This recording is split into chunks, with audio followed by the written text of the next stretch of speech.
Hello everybody, this is a video from Miss Duckworth's classroom and this is part 1 of the language paper 2 composition section. So this is for CIE 0500 and today we will be looking at the descriptive question for the composition section of this particular paper.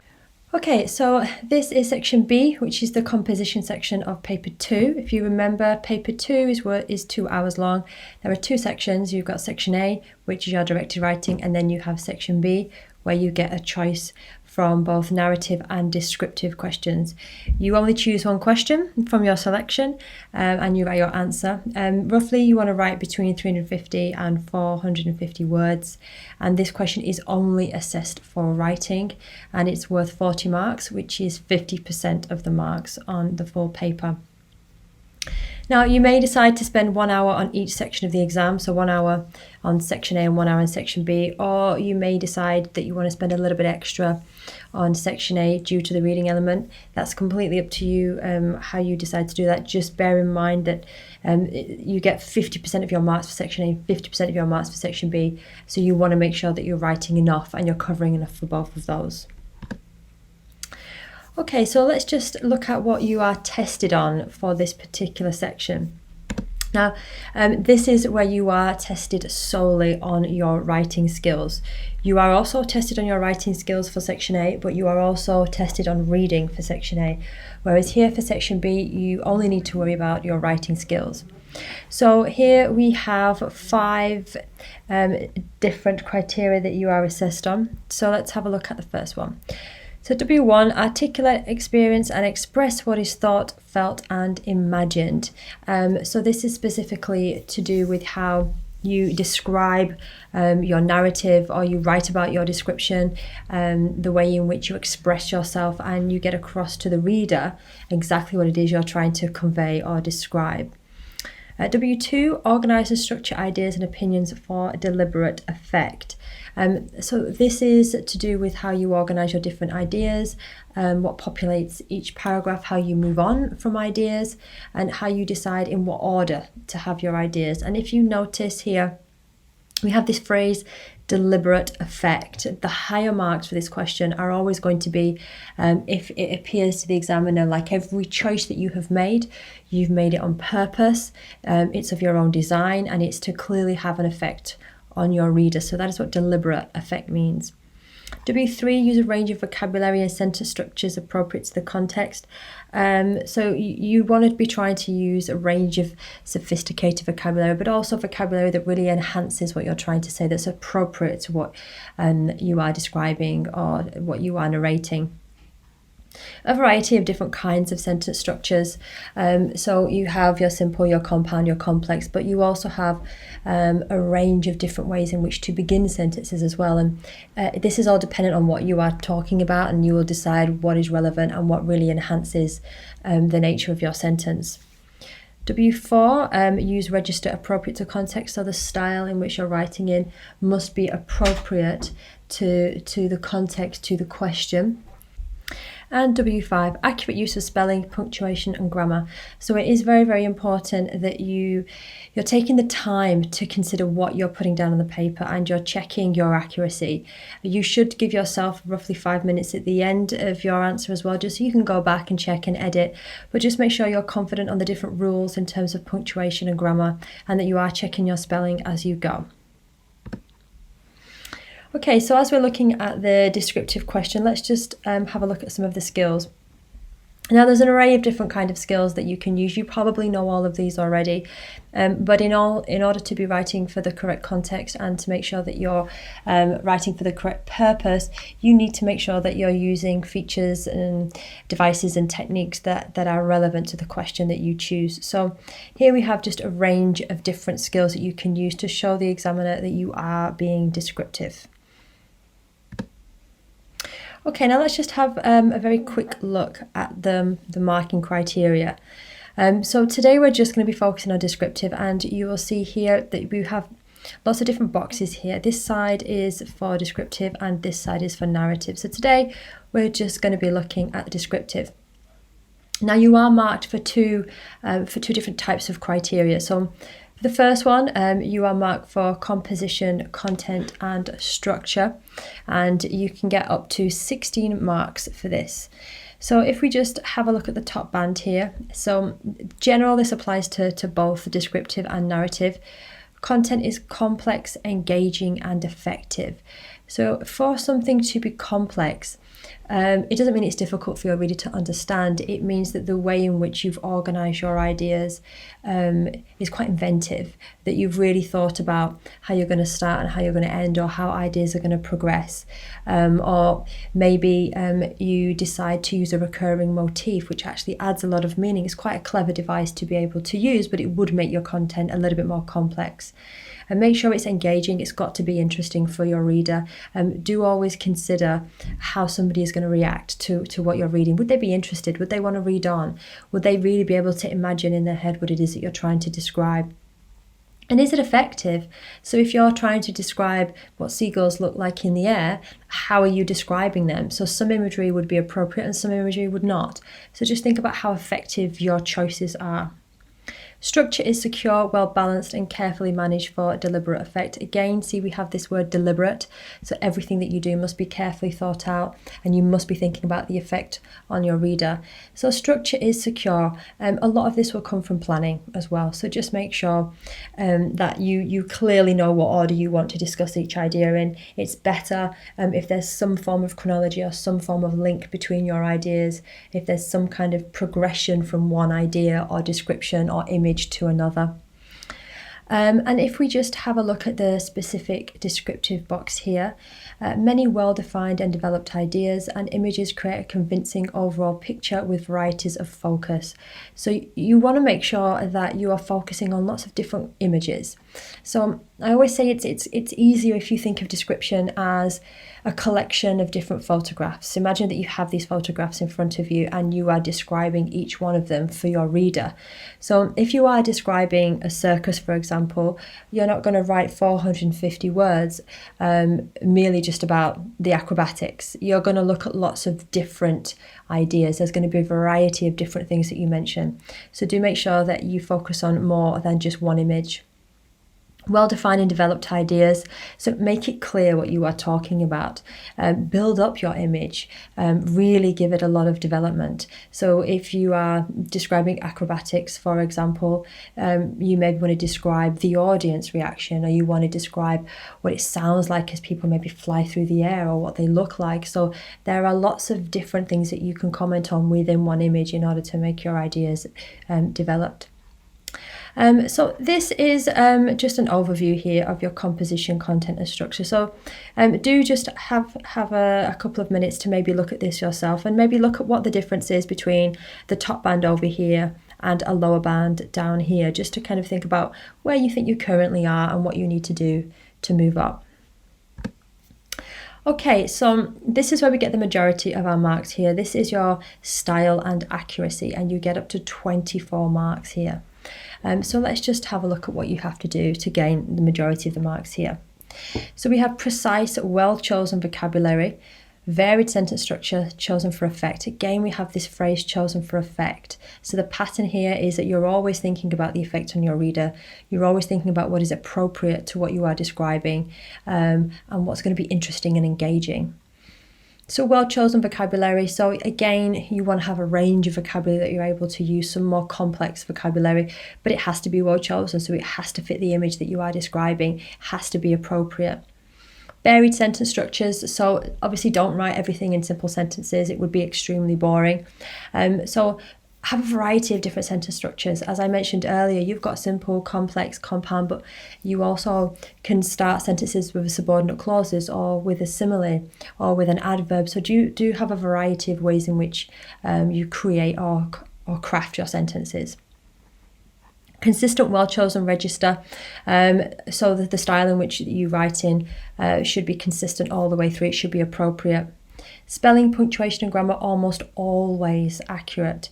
Now note it says almost always accurate, so it doesn't have to be 100% perfect, but any mistakes that you do make would be more complex mistakes. So for example, a comma splice is a very basic mistake to make, so that wouldn't count as almost always accurate because it's far too basic of a mistake to make. So do just make sure that you are checking through your work, you're editing it before you run out of time. Okay, so let's have a look at some example tasks.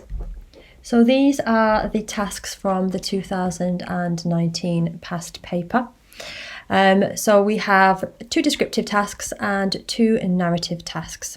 So your descriptive options are describe a busy port or harbour, describe a garden or park which has become overgrown and neglected since you last visited it, or you have your narrative options. So today we are just going to be looking at the descriptive tasks. So these are the ones that we're going to focus on in terms of how you approach them and how you plan them. So the steps. So in terms of how you approach these questions, your first step obviously is to choose a question. So you can choose either narrative or describe, and then within that you pick the question that you like. So do think about choosing a question that you know you can write the most about, that you maybe initially have some great ideas, and don't forget that by this point you will have done lots of practices in lesson, you'll have done lots of practices with your teachers, so it may be that you already have a lot of great ideas in your head and you just need to tailor them or tweak them for whichever question that you choose. So don't be afraid to recycle some ideas that you've already used. So choose your question. Then do an initial brainstorm of ideas. Just throw everything down on the paper, everything that's in your head, throw it all down. And then step 3 is you can go back through and you can start to organise these ideas into a clear plan. Thinking about chronology, thinking about how your ideas are progressing. Remember, this is all to do with the structure of your writing. And then you can start to add techniques to your plan as well. You don't have to do this, but if you are somebody that will maybe forget to use a metaphor, maybe you'll forget personification, or you'll just decide you're only going to use similes. If you are that kind of person, then maybe you just want to add the techniques to your plan just to remind you, oh yeah, I haven't used juxtaposition yet. I really want to use that in paragraph 3. So steps 1, 2 and 3 should roughly take you 15 minutes. It is extremely important that you plan. I cannot stress that enough. You won't have such a controlled essay. You won't have a clear structure. You won't have a tight progression of ideas if you don't plan. So you do need to make sure that you spend enough time just considering what you want to talk about, what you want to describe, how you want to describe it, and how you are going to move on from one image to the next. And step 4 is where you write up your answer. I always give my own class the advice to just stop and check after each paragraph. So just take 30 seconds, reread your paragraph, double check your grammar, double check your spelling, double check your vocabulary. Just have a look to see what techniques you have used. So if you've used similes quite a lot in paragraph 1 and then you're on paragraph 2, think, oh right, okay, I'm now going to try and use metaphors or personification. So do just keep a track of the techniques or devices that you're using, and do keep a track of your grammar, your sentence types, your punctuation use, just so that not only you can check it's correct, but you can have a variety across the rest of your essay. So you've got roughly 45 minutes to write up your response, and then to do a little bit of checking at the end. Okay, so what we're going to do today is we will look at one of the questions. You could always then write up the second question at home. After going through this lesson, you may decide that you want to go away, you want to try this whole process yourself, and then you want to write up your answer to B, because we are going to do A today. So we are going to focus on this question, which is describe a busy port or harbour. Okay, now before we do that, just got a few top tips for you in terms of what you can really use to improve your writing for this particular question. So one of the ways I've already mentioned of differentiating between descriptive and narrative is just by imagining that you have these photographs in front of you, and it is very much focused on you show, you don't tell. So you want whatever image you are imagining in your head, you want your reader to be able to see the same thing. You want them to feel as though they've picked up this photograph and they can see exactly what it is that you are describing. Now, obviously, you will do similar things in narrative, but the difference here with descriptive is it's not a story.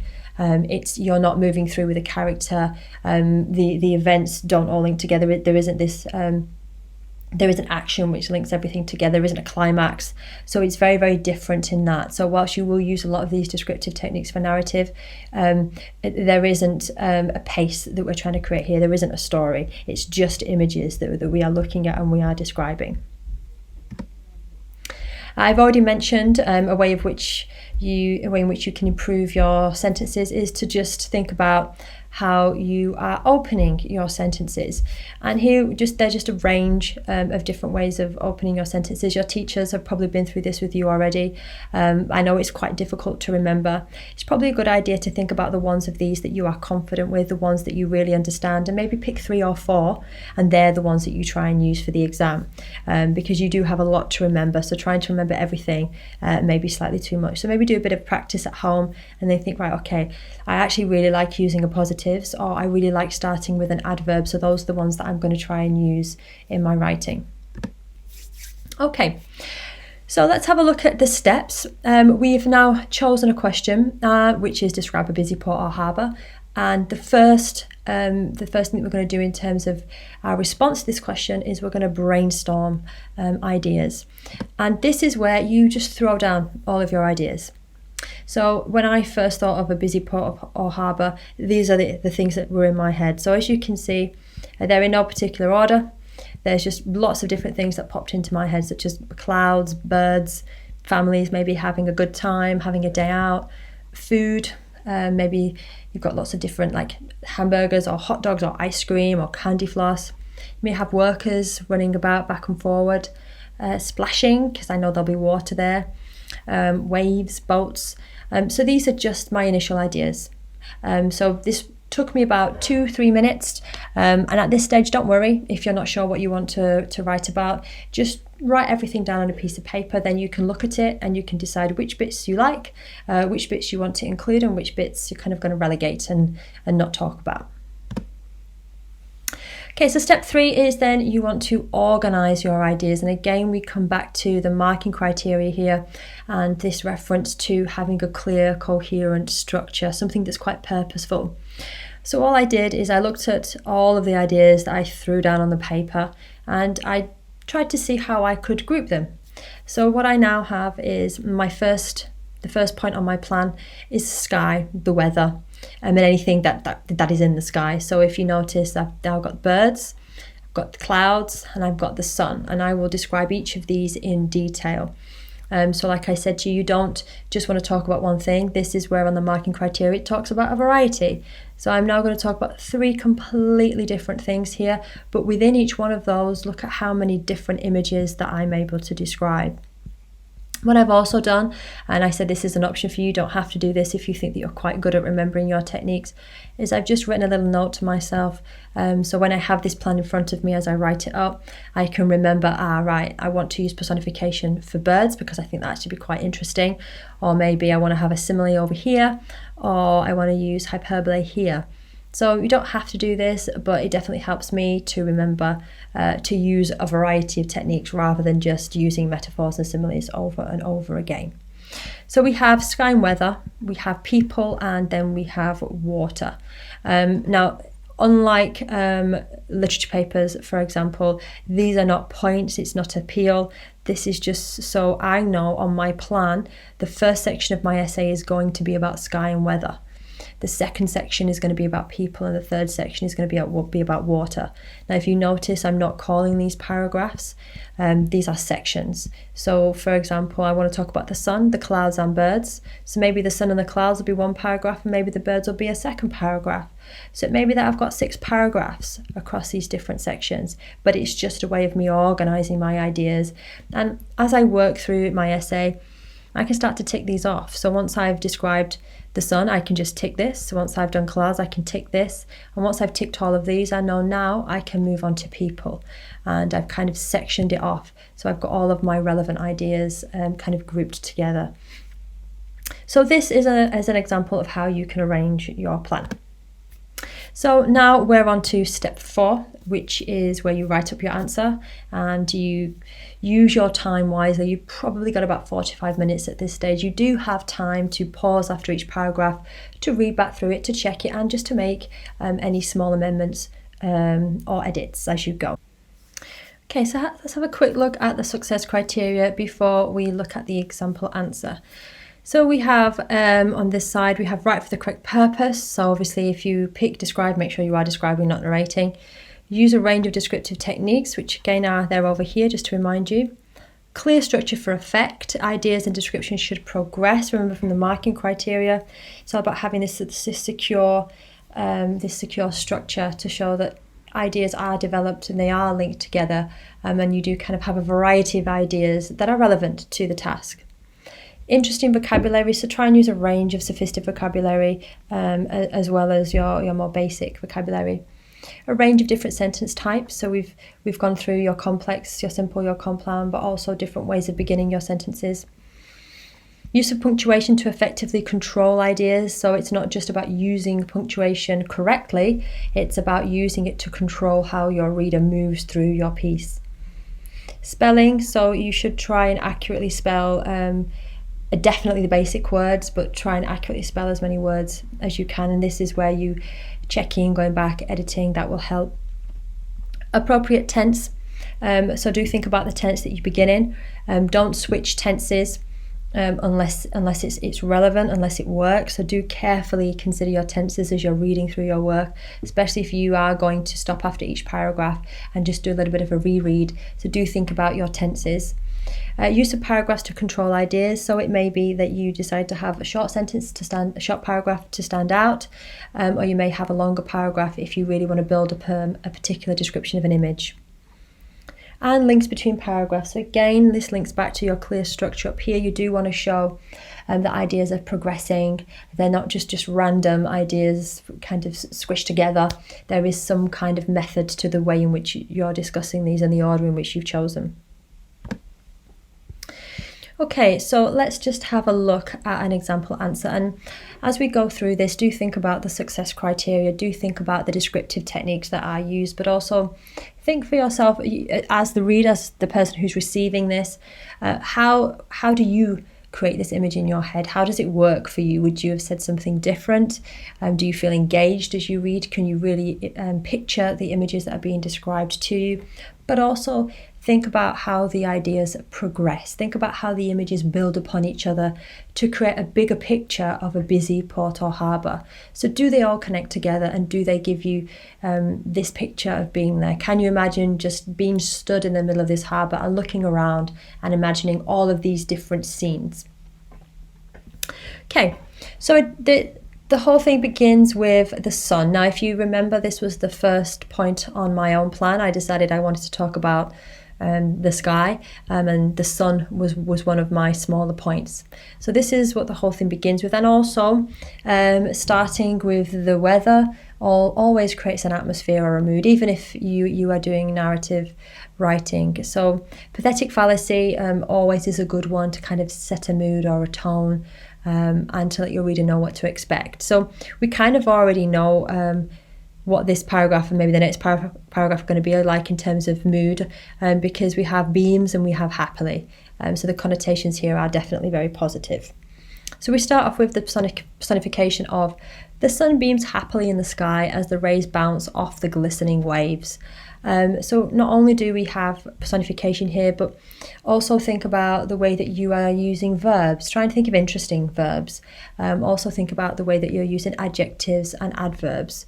So that definitely can link to your sophisticated vocabulary if you think of the way we have glistening rather than maybe shining. The golden rays look like arrows being shot from heaven. The fierce light from the sun bathes a throng of visitors in a romantic glow, and happy faces reflect the positive rays back towards the sky. Now look at the variety of different sentence types we've had already, and we're only up to sentence 3. So think about when you need a complex sentence, when you need to add more detail, when you want a simple sentence, when you really just want to convey one idea. White bubble clouds hover tentatively. Now look at how the language really conveys the image that you're seeing. Think about why tentatively would be a good choice here and what it suggests. So your language choice here is incredibly important in setting the mood, the tone, and the atmosphere. And look as fragile as a glass about to break. The clouds slowly climb closer and closer to the dominant sun. So now look at the juxtaposition that's created here. We've got the clouds, they're tentative, they're fragile, but then we have them paired with this idea of a dominant sun. So you can almost imagine a battle going on in the sky as you look up to it, where you have the clouds and you have the sun kind of vying for position here. Threatening to hide its rays and bring cool breezes to those under its temporary protection. Screeches and squawks can be heard all around. Think about the onomatopoeia here, think about the alliteration here and the effect of that. It just creates pace, it makes you read this quite quickly, and then it reminds you of maybe the sound or the action of these birds that are whirling around above you. The creators of this cacophony laughed together as they soar above the heads of those down below. So the description of the birds here is being developed by the use of personification. So you can really have an image of what they sound like. And note that we're increasingly getting more and more in terms of descriptions of the senses here. The seagulls aggressively whirl and dip as they hunt for their next meal. Now, notice that we don't actually know what these creatures are until the third sentence. So that's one way of building up your description without actually revealing what you are describing. And it intrigues your reader and it builds up this expectant tone. So that you can also build up your description without merely saying, this is a seagull. The seagulls are whirling around. So make them wonder what it is that you're describing first of all. And again, look at the language here. Your language choice really does tell your reader a lot about what they are trying to imagine in their head. So the seagulls are aggressively whirling and dipping. That's very, very different to saying the seagulls are floating in the sky. So decide what it is that you want to convey. What nuance do you want to convey and how will you use language to get that across? Their eyes are scavenging the scene. Now look at how this idea is being built up. So we have screeches, we've got squawks, we've got them being quite aggressive, they're scavenging. So we've gone from this kind of slow and positive mood created by the sun, with some kind of threat here from the clouds, but we're not quite sure, to actually something that's a little bit more raucous, it's a little bit more fast-paced, and the tone changes here in the second paragraph. These scavengers of the sky, so notice how we've got repetition here to continue the image on. These scavengers of the sky don't hear the melody of cries as children mourn their lost treats, nor do they care about the angry words screamed in their direction. So now we've got paired together not only the birds in the sky, but also the people that are down below. And we can see the difference between them and the relationship that we have. And we can imagine all of these people being quite angry as these seagulls whirl around their head and steal their food. As the seagull swoops down from the sky like a comet hurtling towards Earth, a pair of siblings whirl around their parents trying to poke each other in the ribs.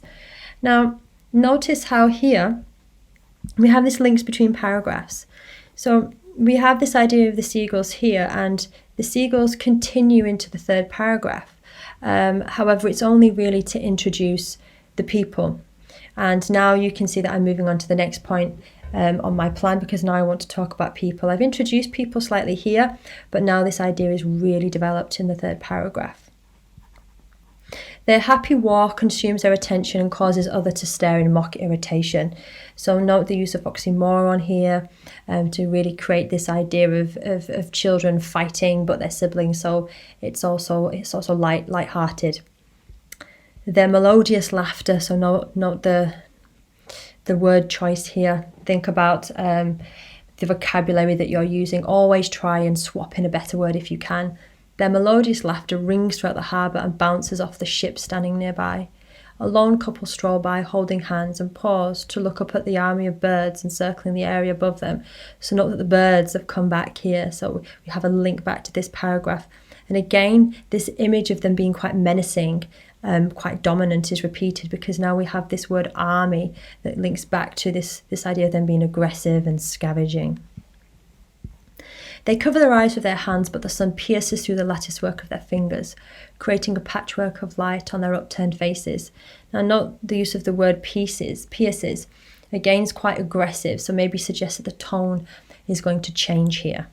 And so here we have the second part of the essay. So I'm not going to go through this one with you, but I do advise that you pause the video and you just think about how the second part of the essay compares to the first half, how ideas continue to progress, but also I strongly suggest you to look at how the whole piece begins and ends and think about the atmosphere and the mood that's created, but also think about the more sophisticated techniques such as recurring motifs or recurring symbols throughout. Think about when they appear, where they appear, and if there is a change in mood or tone, how is that created? So just pause the video and have a read through the second half of the essay yourself and just go through the success criteria and see if you can identify all of these different elements in this answer. So that is the end of this lesson, and here are just some final tips for you just before we end. So do please remember, use a range of techniques that are appropriate to the purpose. Use your vocabulary and your techniques to create tone and atmosphere, so really carefully think about the kind of image that you want to create for your reader and what mood you want them to feel. Ensure that your writing is engaging. You don't want it to be too boring. You want to really kind of snappily move through your different images, make them interesting, make them stand out, make them engaging. Explore a variety of images. So, like I said to you, don't just want to get focused on just one aspect of the scene in front of you. Try and talk about a variety of different aspects of that. And again, your plan will help you with that. You need a clear and purposeful structure and chronology. So ideas, even though they are just kind of a set of images that you're seeing in front of you, they are linked in some way. You are showing that the images are progressing. Develop description of images. So don't just have one sentence to describe the seagulls, for example, or one sentence to describe the children running around. Really develop that, a range of techniques. Pull it back to the senses as well, include those to help get that across. Interesting opening and ending. So do consider the example that I showed to you and think about how the opening and the ending are constructed, how they link together, how the mood changes, how certain symbols or motifs are brought back again, the repetition of particular ideas, and even the juxtaposition that's used at the beginning. Is that used at the end, and how is it used? And definitely check and edit as you go. So it is a good idea to just pause after each paragraph and just check how you're doing. Tick off what you've mentioned on your plan. If you've written a little checklist for yourself, you can tick that off as well, so you just know what you have used and what you're still yet to use. So that is the end of the lesson. Thank you very much for taking part in it. Please do look out for part 2, which is where I will cover how to plan and write a response for the narrative question. Goodbye.